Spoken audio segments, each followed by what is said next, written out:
He was one of the most feared figures in the streets of Philadelphia. He was incarcerated over 50 times according to police reports. He was the associate of Philadelphia's Godfather, Angelo Bruno, and listed as one of the conspirators to have killed him. This is the story of Frank the Barracuda Sindone.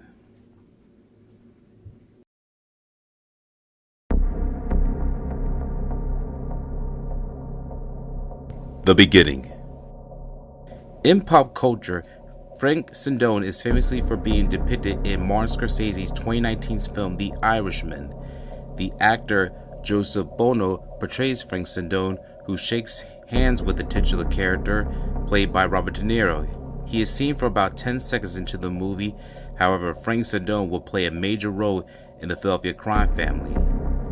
In the streets of Philadelphia, he would be called Barracuda Frank. In the news and the law enforcement, he would be labeled as Frank the Barracuda Sindone. The moniker of the Barracuda will follow him due to his loan sharking operations, and he would catch his prey to anyone who owed him money. We understand that based on his surname, it is pronounced Sindone. However, in the news media outlets and from other associates, many people label his last name as Sindone. So we would go by the traditional media pronunciation, Sindone, but we do acknowledge that his name is correctly pronounced as Sindone. Frank Gaetano Sindone was born on December 30th, 1927 in Philadelphia, Pennsylvania. He was born to Sicilian parents Giuseppe Sindone and Domenica Minnie Sindone. Giuseppe Sindone was 37 and his mother Domenica, also known as Minnie Giordano, was 28 when Frank Sindone was born. His parents would have 7 children. He would be the first male born and middle child of the family. There are not that many reports of Frank Sindone's upbringing since this was during the period limited news media coverage and when mob figures did not want to be in the headlines. Frank Sindone's mother and father shared the same birthday, February 23rd, based on some reports. His father Giuseppe was born on February 23rd, 1890 in Sicilia, Italy. His mother, Domenica Minnie Giordano, was born February 23, 1899 in Italy as well. Therefore, Giuseppe was 9 years older than Minnie. Frank Sindone was born during the Great Depression years and when the mafia was growing massive during the Prohibition era. In 1939, World War II began. At the age of 17, he was reported to have been drafted into the military. Giuseppe Sindone died on December 18, 1946. Frank Sindone was 18 years old when his father had passed away. It would be less than 2 weeks shy of his 19th birthday. His mother Minnie died on April 2, 1955 in Philadelphia, Pennsylvania, and Sindone was 27 at the time of her demise. A made man. Frank Sindone would later grow to be a made man in La Cosa Nostra. He stood approximately 6 feet tall or 6 foot 2 inches. He was known for his trademark black glasses, clean-shaved face, and oval-shaped head. He would be seen in pictures with other mobsters. For example, here's a surveillance photo of Antonio Tony Bananas Capernegro, Ralph Blackie Napoli, and Frank Sindone. Another photo is at the restaurant Cuz Little Italy. From left to right is Joseph Ciccolini Sr., Giovanni John Staffa, Frank Sindone, John Johnny Keys Simone, and the Godfather Angelo Bruno, from left to right. He would later be known as a mafia loan shark extraordinaire who controlled a very large gambling and loan sharking operations in Philadelphia's criminal underworld. He would be a businessman owning a few stores. Here's the footage of his home at the time of his life and death.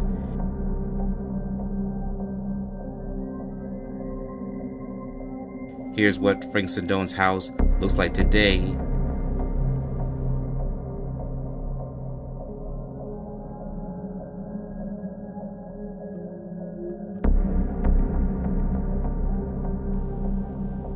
Here is Frank Sindone's other business, Frank's Cabana Steak, on 10th and Moyamensing Street.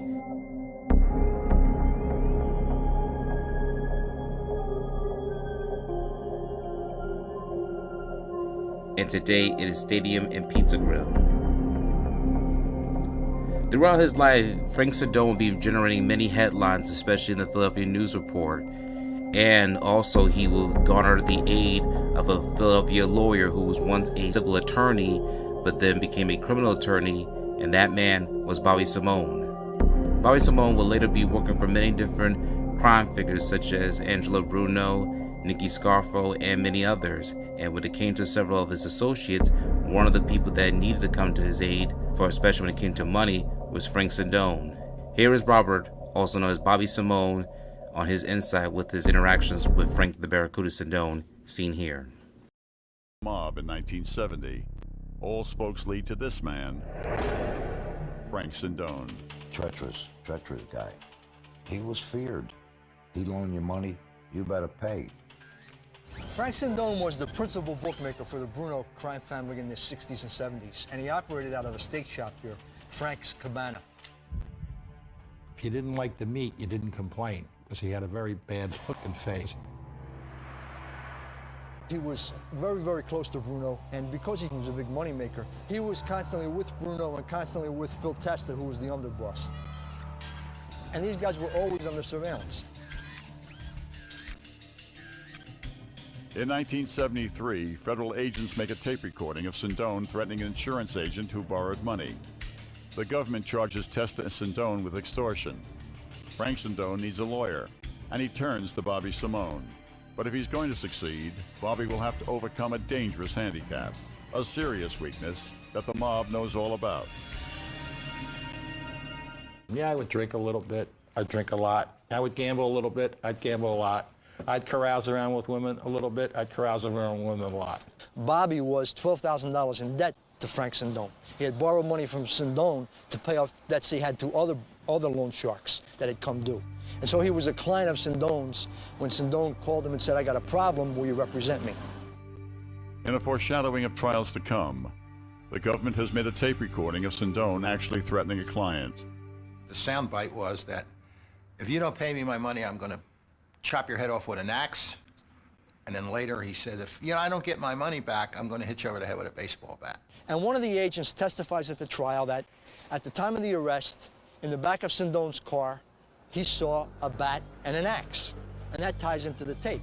And that's a point the government wants to make to the jury, that this was not an idle threat, that in fact Sindone had a bat and had an axe. So on cross-examination, I asked the agent, show the jury the bat and the axe. And the agent says, well, we don't have it. We didn't confiscate it. So Bobby kind of raises an eyebrow to the jury. Then he says, you guys were taking pictures that day. He said, yeah, we took dozens of pictures. Show the jury a picture of the bat and the axe. Well, we don't have a picture of it. And I grabbed 100 and some pictures, and I said, you mean you took all these pictures, you didn't take that one picture, and you recognize that's a critical part of your case? The agent had no answer. When I closed the jury, I said, I hate to call FBI agents liars, because I respect them just as much as you do. But let's face it, if there was a bat and an axe in that back seat, you would have seen it. So Bobby won an acquittal. That night, celebrating at a local bar, Philadelphia underboss Phil Testa slipped Simone a cash bonus for his hard work. He got like a $5,000 tip from Testa, thank you very much. And then on top of all of that, Sindone basically said, you know the 12 grand you owe me? Forget about it.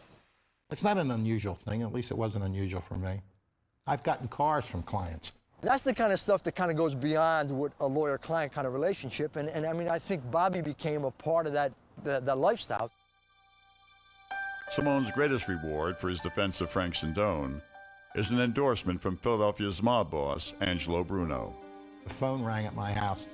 Mr. Bruno said, Bobby, I want to thank you for saving my friend's life. He said, I told him not to use you, but I was wrong. He said, you've got a friend for life in me. Then he said, stop gambling, and he hung the phone up. I only wish I had followed his advice. March 21st, 1980, at around 10:30 p.m., Angelo Bruno was sitting in the front passenger seat of a Chevy Caprice being driven by a young Sicilian-born mobster associate named John Stanford. Bruno's normal driver, his trusted aide, Raymond Long John Mortorella, had conspicuously made himself unavailable at a short time earlier when it came to driving the Don home from a dinner meeting with the subordinates at a popular South Philadelphia restaurant named Cousin's Little Italy, which was owned by one of Bruno's capos, Frank Sindone, and he previously had been at the site of Piccolo's 500 Club, which had been owned by Nicky Scarfo's uncles, the Piccolo brothers. Over the last few months, Sindone, who was known as the Barracuda, had become close with Antonio Tony Bananas Capernegro. Sindone, who ran a very large gambling and loan sharking operations in South Philadelphia, seemed to share Capernegro's belief that Bruno was no longer the best fit to run the family. Bruno was not aware of any of this, and he accepted a kiss on the cheek from Sindone as he was leaving Cousin's Little Italy that night. Some of the royal observers believed that Sindone had purposely marked Bruno with the kiss of death. Hours later, Angelo Bruno was shot to death in front of his home. The Godfather was dead. The gangland-style killing became an iconic mob hit. Bruno's mouth had gaped impossibly wide like a screamed death. Angelo Bruno's death would leave a crowd filled with the press members and community members curious over the gruesome death. Here is the footage of law enforcement speaking to Sindone after the brutal killing of Angelo Bruno. Sergeant Walt Coghlan was sent from the crime scene back to Cuz's restaurant to interview some of Bruno's men. Sindone was sitting by himself when we walked in to talk to him. And I said, "Frank, what happened?" And he went, "Don't know."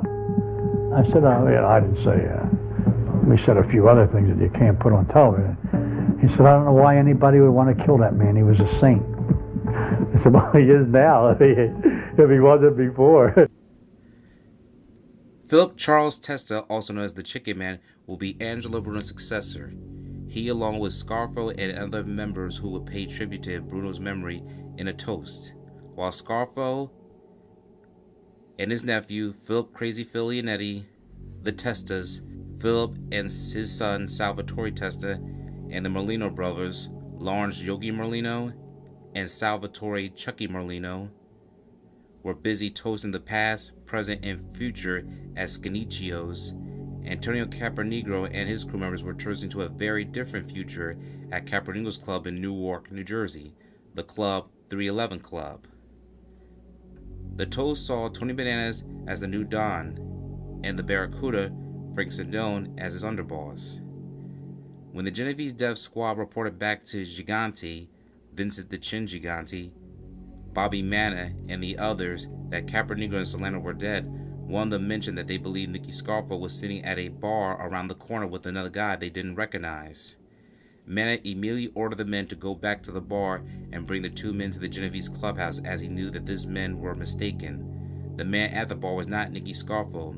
It was John Staffa, the young Sicilian-born mob associate who had driven Angelo Bruno. Returned to the bar moments later. Staffa and Sindone were gone. According to George Anastasia's Blood and Honor, Nick the Crow Caramani said that he was very close with Frank Sindone. He used to go to 11th and Christian Street a lot, where Sindone had a restaurant with Tommy DiGiorno. This would be Cousin's Little Italy, the last restaurant Angelo Bruno attended the night that he was killed. At that time, Tommy Dell was a soldier, but Sindone was. He remarks that he would pass about Angelo Bruno like this guy wants all the money for himself. Sindone, a longtime Bruno family member soldier and was one of the biggest loan sharks in Philadelphia, was to be the underboss in Capernegro's rebel regime. He was a real Barracuda, Caramani says of Sindone. You couldn't trust him at all. Here's also footage from a documentary in which Nick the Crow Caramani talks about Frank Sindone, seen here. Philadelphia police were also watching when John Stafford, the driver of Angelo Bruno, Philadelphia police were also watching when John Stafford, the driver of the car in which Angelo Bruno was killed, was visited at the hospital by Frank Sindone and John Johnny Keys Simone. Stanfa, a Sicilian immigrant who owned a small construction business in Philadelphia, had sustained minor injuries from flying glass and shotgun pellets. A police officer who spoke in Italian had been posted at the door of Stanfa's hospital room. Sindone and Simone visit Stanfa in the hospital conspiratorially around his bed, speaking in whispers in a Sicilian dialect in which the police could not understand. Stanfa was released from the hospital 2 days after the shooting. 4 days later, he was spotted getting into a car when Sindone and Simone in Philadelphia. They were trailed by the FBI to Newark, New Jersey, where they met with Capernegro. According to Nick the Crow Caramondi, Sindone was power crazy. For years he hated Chicky Narducci, he hated Nicky Scarfo, so Capernegro and Sindone had their own hit list. While Nicky Scarfo ran South New Jersey, Capernegro had ruled North New Jersey, so Capernegro and Sindone had their own hit list. This Capernegro was vicious. They were going to take Nicky out. Frank Narducci, such hatred. I think Scarfo and Testa ended up using Cingolini to sub Sindone. That's how they would get him. Sindone was one of the guys who was involved in the plot to kill Ange.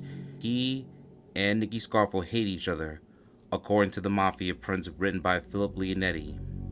Leonetti also stated that Nicky Scarfo told Philip Testa that Sindone was a snake and that he couldn't be trusted.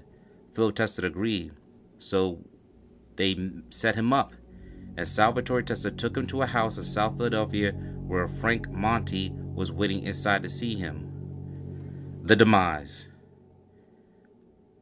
But within the weeks of the not guilty verdict of Vincent Falcone's murder, Little Nicky was back to his murderous ways. Sindone was one of the guys who was involved in the plot to kill Angelo Bruno, and he and Nicky Scarfo hate each other, according to Philip Leonetti's Mafia Prince. Leonetti stated that in his book that Sindone was a snake and he couldn't be trusted. Philip Testa agreed, so they set him up. Salvatore Testa took him to a house in South Philadelphia where Frank Monti was waiting inside to see him. When Sindone was shaking hands with Frank Monti, according to Philip Leonetti's Mafia Prince, Salvatore Chucky Miller shot Frank Sindone in the back of the head and killed him. Chucky hit him 3 times in the back of his head, and they dumped it in an alley behind a store in South Philadelphia. Phil Testa immediately sent word out that Sindone's entire operation was to be split between his killers, Salvatore Testa, Chucky Merlino, and Frank Monti. Sindone's top lieutenant, Joseph Chicky Cingolini, was now aligned with the Testa and Scarfo regime. Cingolini, who was now aligned with Testa and Scarfo, will also receive a piece of the action and will oversee that what remained of Sindone's crew. Frank Sindone's corpse was dumped behind a South Philadelphia variety store on October 29, 1980. The store was called G.C. Murphy Store at 2001 Oregon Avenue. The store is blocks away from Sindone's house. We will show you the footage of G.C. Murphy and the newspaper of the Barracuda's death being reported.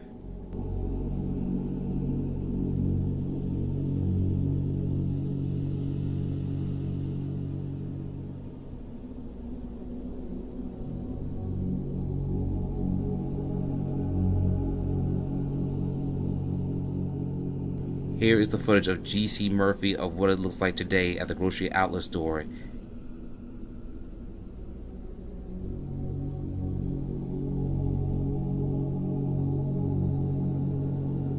Here's the alley where Frank the Barracuda Sindone's body was found.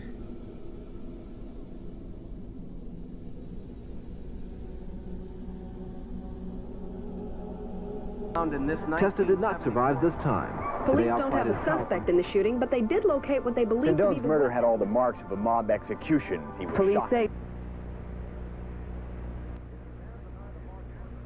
It began the night of March 21st when Angelo Bruno, a respected and powerful don in La Cosa Nostra, was shot to death in front of his Snyder Avenue row home while sitting in a car driven by John Stanfa. Stanfa has since disappeared.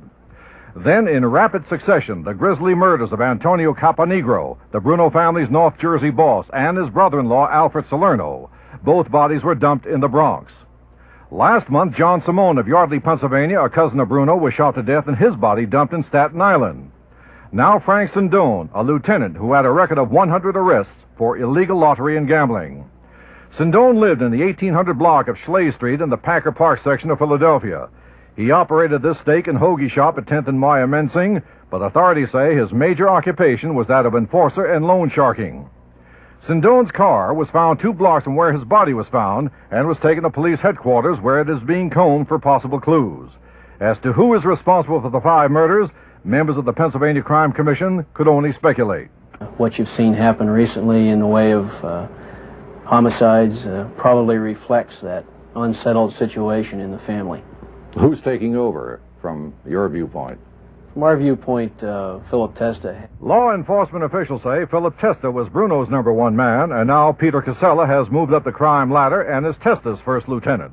According to the Pennsylvania Crime Commission, there have been no gangland-style murders in the Bruno crime family for the past 20 years. However, in the past 7 months, there have been 5. The Crime Commission declined to say who might be the next, but added there probably would be others who, like Frank Sindone, would meet similar ends in similar places like this. Hank Berger, Channel 6 Action News, South Philadelphia.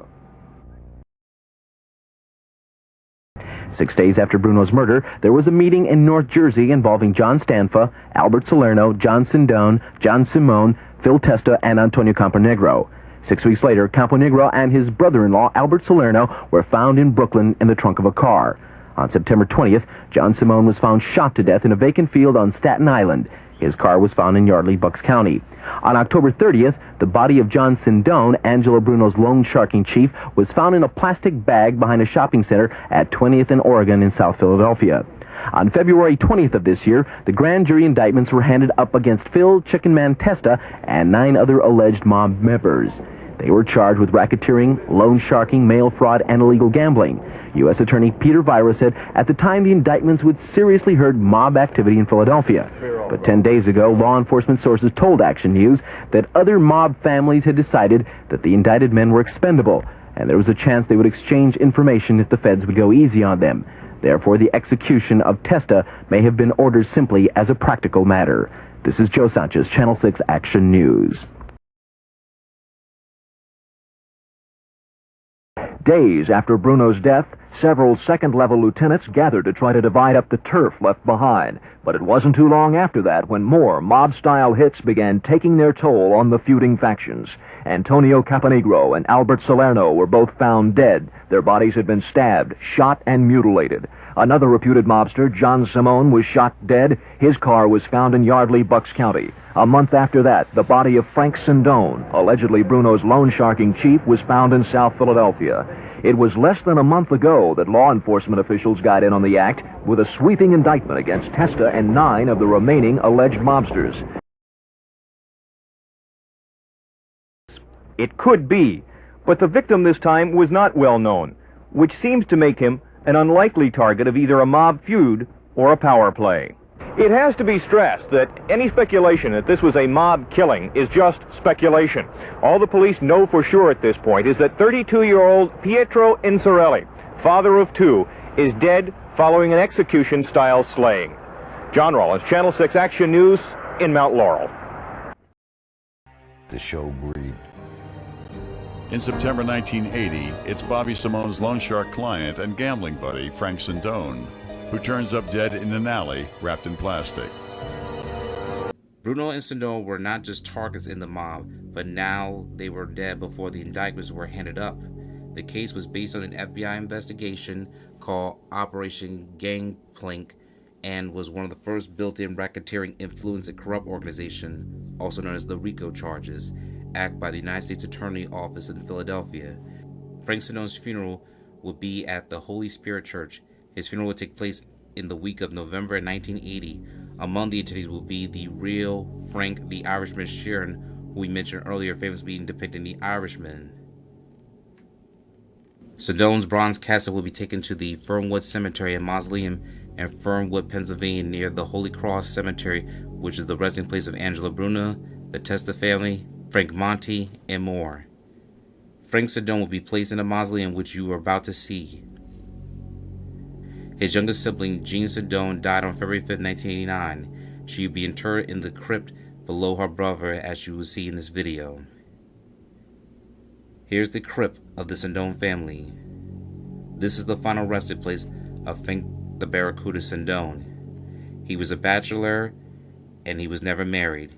We received word that he did have a son and kept his life very private. This concludes our story of Frank the Barracuda Sindone.